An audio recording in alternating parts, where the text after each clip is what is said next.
Hi friends, welcome to our channel. నేను మీ MPR.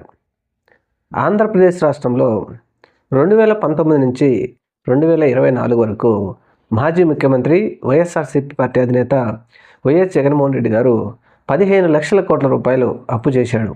ఇది అందరికీ తెలిసిందే.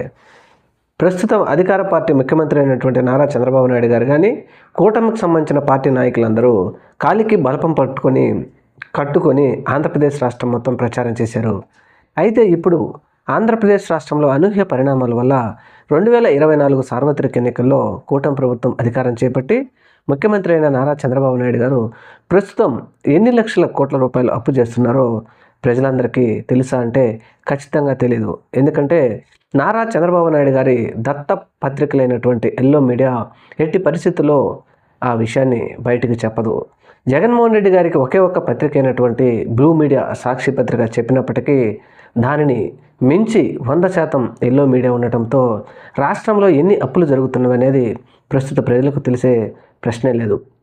మరీ ముఖ్యంగా మాజీ ఆర్థిక మంత్రి బుగ్గన రాజేంద్ర రెడ్డి గారు ఆయన విలేకరుల మిత్రుల సమావేశం ఏర్పాటు చేసి అధికార పార్టీ అధికారం చేపట్టి 6 నెలల సందర్భంగా మరీ ముఖ్యంగా ఈ 6 నెలల్లో తెలుగుదేశం పార్టీ ముఖ్యమంత్రి నారా చంద్రబాబు నాయుడు గారు ఎన్ని లక్షల కోట్ల రూపాయలు అప్పు చేశారో క్లియర్ కట్గా చెప్పడం జరిగింది.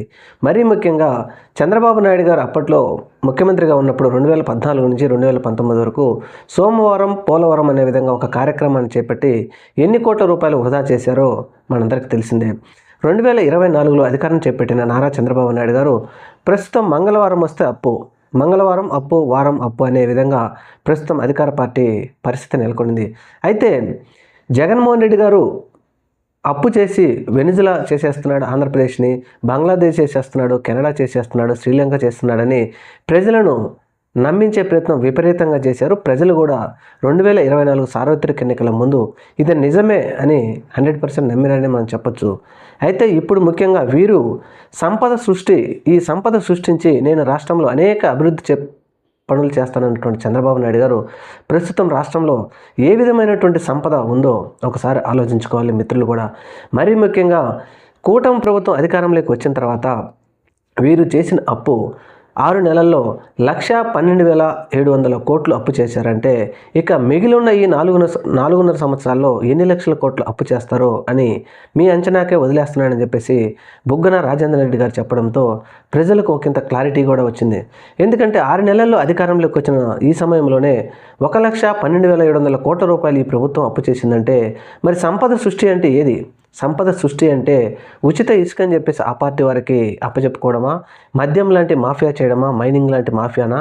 ఇదేనా సంపద సృష్టి అని చెప్పేసి ప్రతి ఒక్క సామాన్య ప్రజానీకం కూడా ఆలోచించే స్థాయికి వెళ్ళిపోయిందంటే ప్రస్తుతం రాష్ట్రంలో ఉన్నటువంటి పరిస్థితులు ఆ విధమైన స్థాయికి వెళ్ళిపోయాయి.